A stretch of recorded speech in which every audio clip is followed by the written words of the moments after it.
Sean todos bienvenidos a este espacio que se llama Jóvenes Profesionales en Canadá.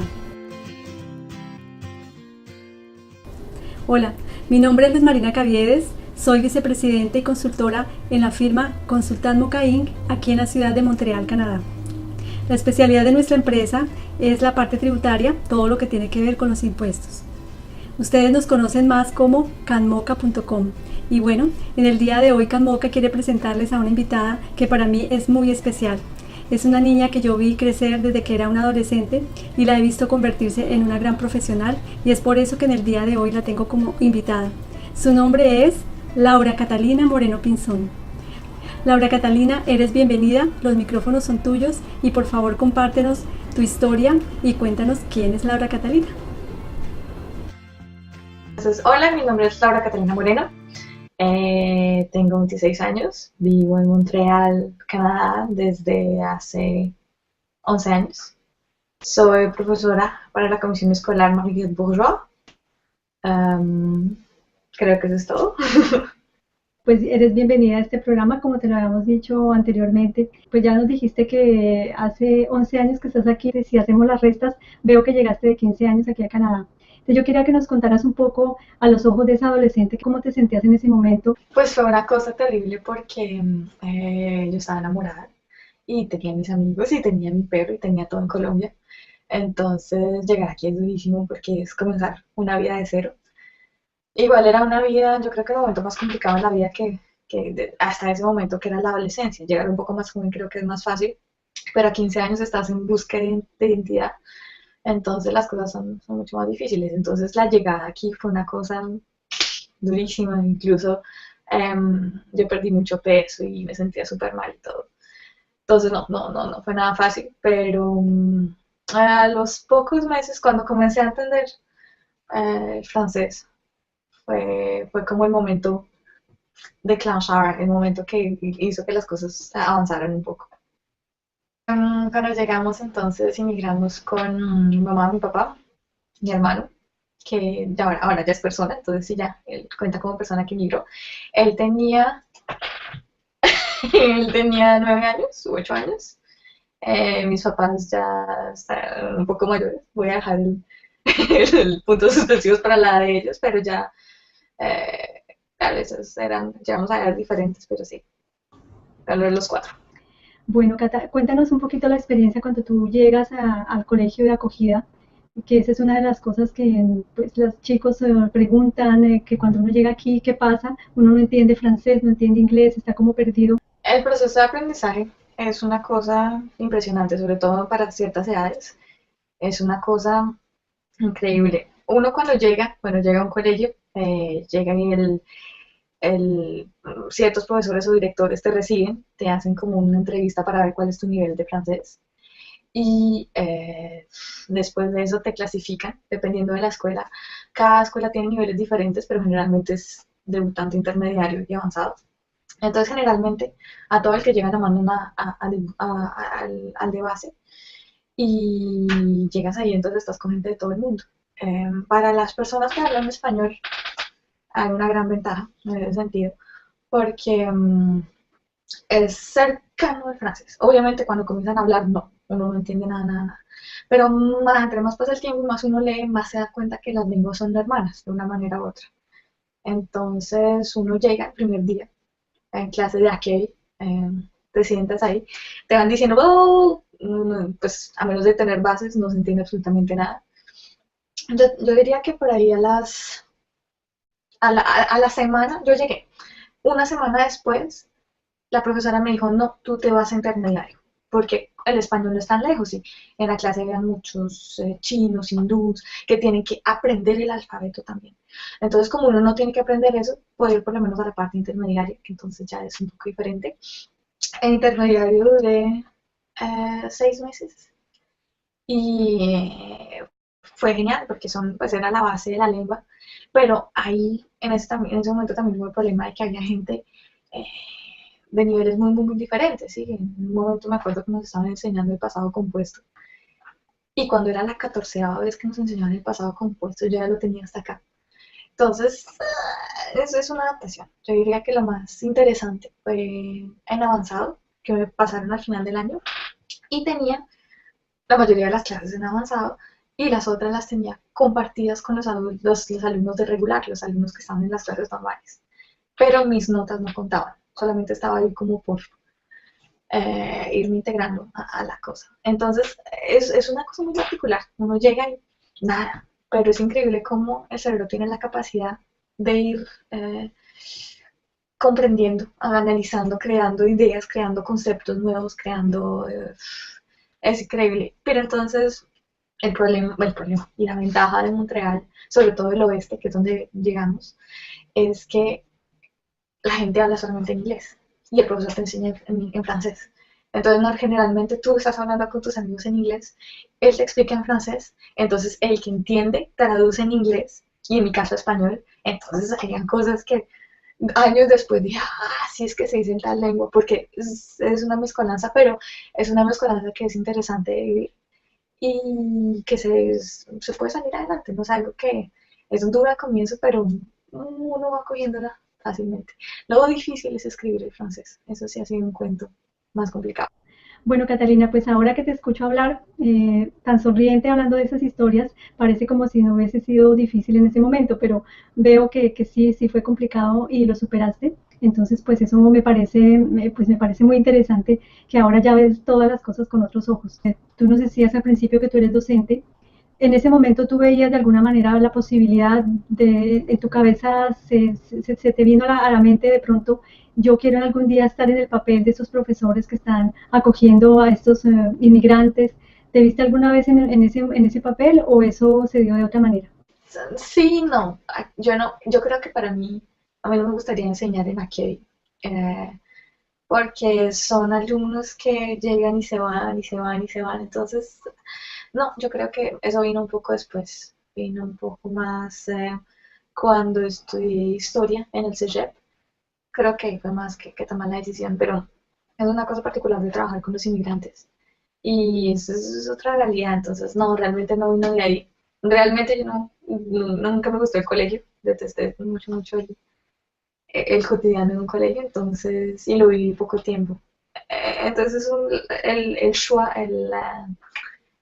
la carrera que elegí fueron por otras cosas un poco más tarde en la vida. ¿Cuánto tiempo duraste finalmente para graduarte aquí? Y si tuviste el tiempo o bueno, tuviste la oportunidad, obviamente que sí, de compararlo con el sistema educativo colombiano. El sistema de educación, yo llegué aquí en eh, tercero, o sea, llegué y me clasificaron en tercero secundaria, que es el equivalente de noveno en Colombia, pero yo ya había hecho noveno en Colombia, entonces me tocó repetir el año, lo cual fue bueno porque resulta que aquí en tercero primaria se eligen, hay tres niveles, no, hay como tres divisiones en el colegio según la matemática. Entonces está uno para carreras más técnicas, uno para ciencias más humanas y otro para carreras que sean con mucha matemática o con mucha ciencia. Entonces, en tercero es que se elige qué materias dejas de tomar o qué materias sigues tomando. Entonces, comparado con mis amigos de Colombia, a mí me parece genial que haya esa división, que uno no tenga que ver física, química, hasta décimo 11, si no es lo que le interesa, ¿sí? Yo a partir de secundaria 4, o sea, del equivalente de décimo, pude elegir qué materias quería dejar de ver y qué materias quería seguir viendo.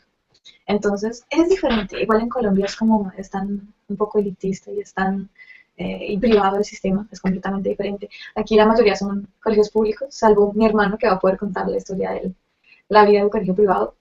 Pero en el sistema público hay de todo, ¿sí? No es como en el colegio de Colombia que era gente más ciertos estratos juntos, o no, aquí es todos mezclados.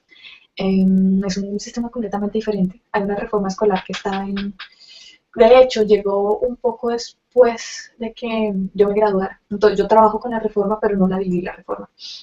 La manera de enseñar es diferente porque no va al conocimiento, sino a cómo utilizar el conocimiento. Entonces, quedas preparado de una manera diferente, pero yo creo que va bien para lo que se viene después, que es el college o el CEGEP y la universidad.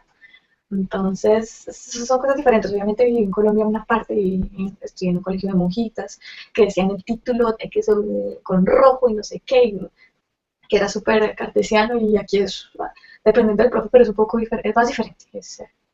El horario también es diferente. Entonces, hay muchas cosas. Yo estoy feliz de haber terminado mi secundaria aquí, en un colegio público. O sea, socialmente fue más difícil, pero yo creo que aprendí lo que quería y lo que necesitaba para ir pues, al college después y que me presentaran el programa que yo quería. Cuéntame la experiencia de tu familia. Sé que hay un episodio que me pareció muy curioso y quiero que tú nos lo compartas y en el momento en que todos cuatro eran estudiantes. O sea, es una experiencia única, es una experiencia interesante porque todos estábamos en el mismo estrés, en la misma situación un poco. En un momento yo era la única que trabajaba, pero cada uno lo veíamos de una manera diferente. Mi hermano pues estaban en un grado más, estaban en final de primaria o comienzo de secundaria, era también el estrés social para él. Para mí era más, a nivel intelectual era un poco más complicado, pero no habían cosas extremadamente difíciles, digamos, y el francés es una cosa que para escribirlo bien es duro, es una lengua que es bien difícil de manejar perfectamente. Entonces, yo iba tranquilamente en esas etapas, mi hermano también, pero para mis papás fue duro porque ellos, o sea, uno va tranquilamente aprendiendo las cosas del francés y pues lo van corrigiendo a uno según lo que uno debe saber. Mis papás llegaron en un momento en el que tenían que saber esto de francés y no podían llegar así, o sea, es un proceso largo. Entonces, cada uno veíamos en ese momento estábamos todos juntos porque vivíamos lo mismo, pero la experiencia del mismo sistema era tan diferente que estábamos juntos pero alejados al mismo tiempo, porque yo estaba tratando de conseguir amigos, Juli también con sus amigos, mi mamá con los trabajos, él también, entonces estábamos al mismo tiempo pero alejados. Bueno, de todas maneras, el hecho de ser generaciones diferentes, pues obviamente que eso también nos aleja, ¿no? Pero me parecía muy curioso que uno iba a visitarlos a casa y estaban todos los grupitos de cuadernos de cada uno. Entonces me parecía algo espectacular, pues que los cuatro estuvieran en la tónica de estudiando. Bueno, y hablando de experiencias, quiero que nos cuentes tú qué habilidades desarrollaste cuando estabas estudiando, si tuviste la oportunidad de trabajar, porque ahorita nos acabas de decir que tú eras la única que trabajaba en un momento dado. Entonces, que nos cuentes un poco cómo tu adolescente, porque yo sé que es muy diferente a Colombia, que de pronto no es tan común que uno en esas edades consiga un trabajo. ¿Cómo viviste tú esa experiencia de trabajar aquí, estudiar y además, pues si tuviste otro tipo de posibilidades de desarrollar otras habilidades, que sé que tú tienes muchas habilidades artísticas? Una de las cosas que para mí fue espectacular fue el hecho de conocer la música, de tocar violín y de poder participar en la armonía del colegio donde yo iba, porque ellos fueron como mi familia. Aquí sí llegaron y con brazos abiertos me recibieron y fue espectacular. Que ellos hubieran estado ahí. Entonces eso hizo que socialmente yo me integrara mucho más a la cultura quebequense, que es importante porque hay migrantes que llegan y se quedan no sé qué te dicen, pero se aíslan un poco de eso. Yo me metí, incluso tenía solamente un par de amigos que hablaban español que dejaron de hablarme porque decían que yo me iba con los quebecos solamente. Pero entonces el hecho de haber entrado tanto en la cultura quebequense hizo que pudiera encontrar un trabajo más fácil. Bueno. El trabajo es algo, a mí me parece, o sea, desde que pude, comencé a trabajar justamente en una tienda que se llamaba Batchway, que vendía cosas de todos los países del mundo, entonces ahí podías hablar con gente de todo el mundo. Y después comencé a tener trabajos más en la moda. Tuve unos 4 empleos, sí, en tiendas de ropa, de moda, que pues para mí es muy espectacular porque tienes el lado artístico, sí, el lado estético, y por el otro lado te toca trabajar el servicio de la clientela, y bueno, cuando más iba subiendo, más me tocaba trabajar también, no solo con los clientes, sino con el personal, porque me tocaba, sí, personal, con los empleados, bueno, porque te toca aprender a trabajar, sobre todo en equipo. Aquí es algo que es supremamente importante y es una de las cosas que te enseña el hecho de poder trabajar. Trabajar también quiere decir poder comprar cosas, poder pagar cosas, poder tener una independencia económica relativamente rápida. Y no es fácil, porque tampoco es fácil, pero se puede, ¿sí? Entonces, desde que comencé a trabajar, no paré de trabajar hasta que terminé la universidad. Tenía todo el tiempo estudios, trabajo. Es algo que es duro, durísimo, sobre todo que a nivel universitario aquí, yo me comparo con mis amigos de Colombia, que son con los que me hablo, y es- creo que es duro acá, no sé, tocaría, no sé quién, de pronto mis papás pueden hablar más al respecto, pero entonces es algo que todo el mundo hace, todo el mundo vive trabajando y estudiando. Yo nunca tuve realmente amigos que los papás les pagaran los estudios o vivir nada, o no sé, la mayoría de mundos que cosas que yo conocí vivían por ellos mismos y eran independientes y pagaban sus cosas y sus viajes y sí. Entonces te responsabiliza de la vida y de las cosas relativamente pues rápidamente y hace que cada decisión que tú tomes tú eres el que absorbe todas las consecuencias. A mí me parece que fue muy interesante. Aprendí muchísimo de servicio a la gente, socialmente, muchísimo la empatía con la gente, el carisma para tratar de tener con los otros empleados, la eficacidad, el hecho de ser eficaz. Hay muchas cosas, trabajar a presión. ¿No? Yo tuve, creo, no te voy a contar, yo tuve como 8 o 9 empleos aquí. Entonces, cada cosa te va enseñando algo diferente y para mí es una experiencia que ha sido súper enriquecedora de poder trabajar. Y a veces es aburrido, pero yo no lo hubiera hecho de otra manera. Y también el hecho de que a veces hay gente que termina carreras sin haber trabajado y simplemente das tu hoja de vida y no tienes ninguna experiencia laboral durante tus estudios, no se ve bien en una hoja de vida, ¿sí? Me parece que es una cosa que es extremadamente importante. Y en mi caso interfirió un poco con los estudios porque trabajaba bastante, pero es algo que en un tiempo yo lo volvería a hacer de la misma manera. O sea, parece que es algo súper importante. ¿Cómo fue la experiencia de entrar al CEGEP y cómo hiciste pues para ya elegir la carrera y si ya en ese momento tenías que orientar qué era lo que querías terminar siendo profesionalmente para poder ingresar al CEGEP? Entonces pues te cedo otra vez la palabra. Por el lado de la elección del college o del CEGEP, que es lo mismo, CEGEP es en francés, college es en inglés, yo elegí, decidí de irme por el lado de las ciencias humanas. Entonces, en el CEGEP tú puedes de una vez elegir, hay carreras que te llevan más hacia el lado de las ciencias, hay carreras de las ciencias puras o de las ciencias humanas.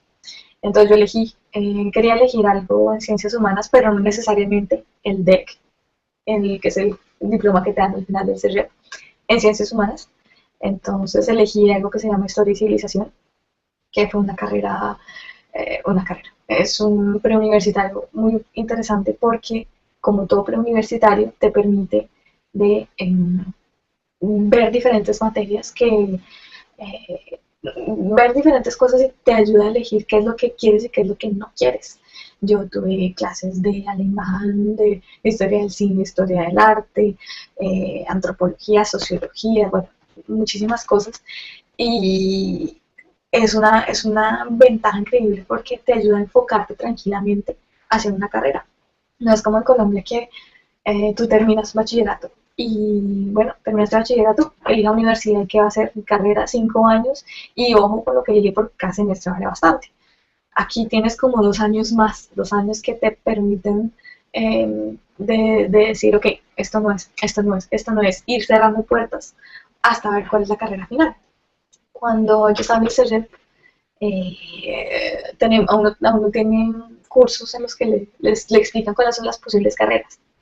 Entonces te dan libros y te hacen pasar test y bueno, a mí nunca me sirvió eso porque en todos los test me decía haga todo lo que quiera, salvo carpintería, creo que carpintería no puedo ir. Pero entonces no me ayudó nada. Entonces realmente no me ayudó a cerrar puertas, todo seguía abierto.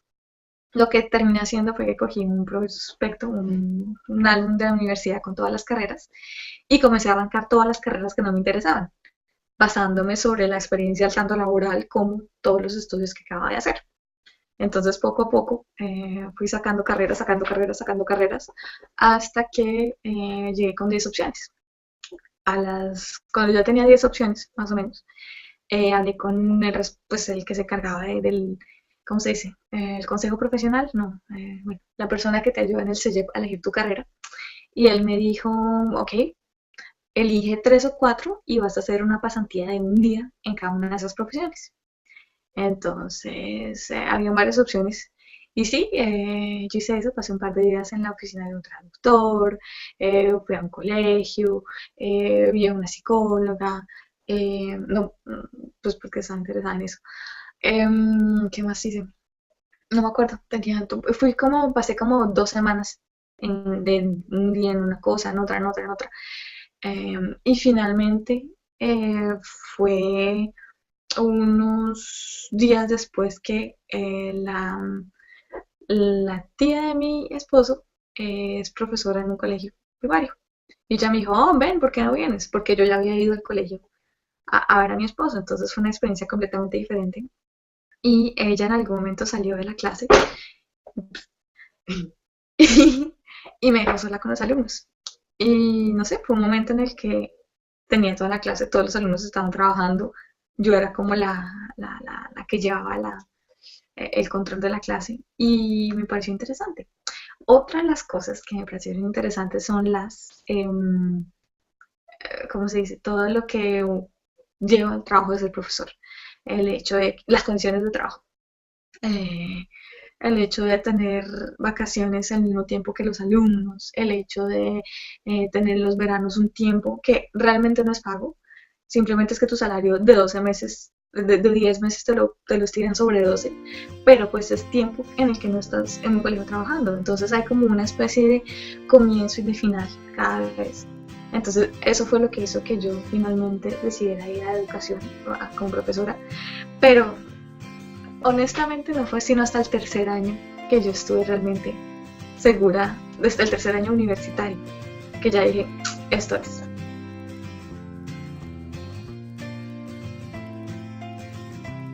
Te invito a que veamos la segunda parte de esta entrevista, que la recibirás muy pronto.